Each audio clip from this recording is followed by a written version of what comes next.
Bonjour, je m'appelle Jeanne-Baptiste Lavoie du regroupement des jardiniers écologiques. Vous avez hâte que je fasse la brouette magique? Eh bien voilà, vous allez voir comment je travaille ma brouette magique, qui n'est pas du compost.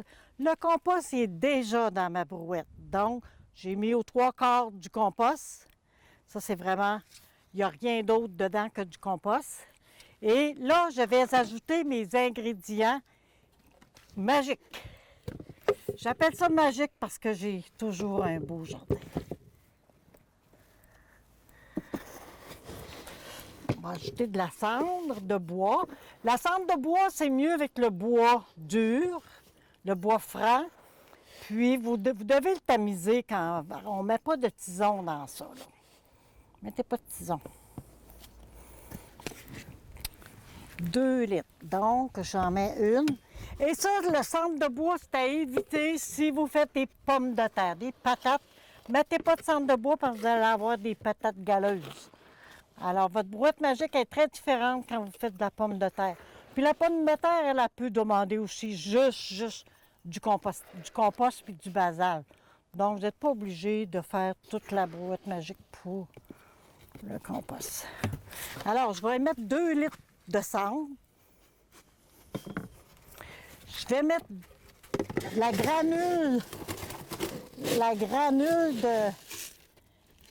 de poule. Regardez ça. C'est plein de minéraux, tout ça. Je crois que j'en mets 2 litres.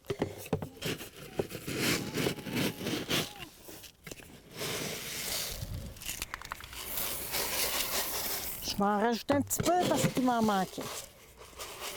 Et voilà. Et là, je vais placer de la poudre. Moi, j'ai de la poudre. Ça peut être de la poudre de crevette, ça peut être de la poudre... Ici, c'est de la poudre de saumon. Alors, c'est vraiment de la poudre marine, là. Vous prenez celle que vous avez.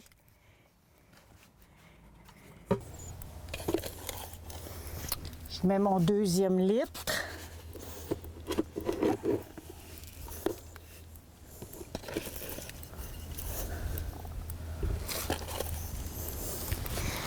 Et mon 3e litre. Et le basal.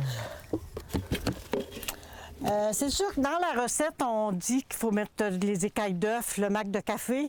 C'est pour ceux qui ne font pas de compost, puis que si vous l'achetez, votre compost, bien à ce moment-là, ramassez vos écailles d'œufs, puis votre mac du café durant l'année, ou allez dans un magasin, un restaurant. Ils vont vous ramasser une grosse chaudière de mac de café.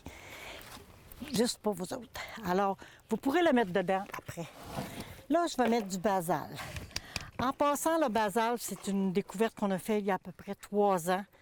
Ça vient de Saint-Isidore, ici même. Et ça a 57 minéraux. Donc, ça va équilibrer notre pH du sol. Ça va garder le sol plus humide. Nos aliments vont être un peu plus... Il va y avoir plus de tomates après votre plant. Puis ils vont mûrir plus vite. Donc, c'est vraiment, là, ça fait partie de la magie, ça, là. On en met 3. Bah! Et moi, cette année, j'ai fait un test. J'ai pris juste un petit test comme ça. Puis, j'ai fait un test de ma terre.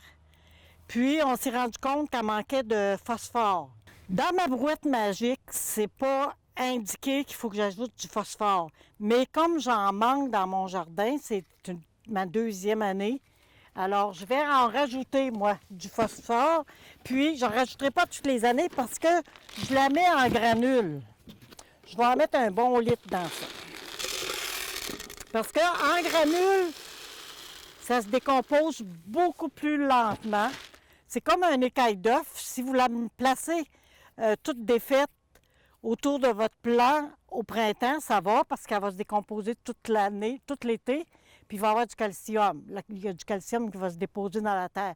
Mais si vous arrivez au mois d'août puis que votre sol manque de calcium pour vos tomates, eh bien, si vous mettez des écailles d'œuf, ça ne donnera rien parce que il n'y aura pas le temps de se décomposer. Là, ça presse, il y a une urgence de mettre du calcium, alors on va mettre du petit lait. C'est ça la brouette magique. Alors, je mêle tout ça. Je vais tout mélanger ça. Ma brouette magique est prête pour la transplantation de mes plants. Alors, j'espère que vous allez faire la brouette magique si vous voulez avoir des beaux plants dans votre jardin. À bientôt!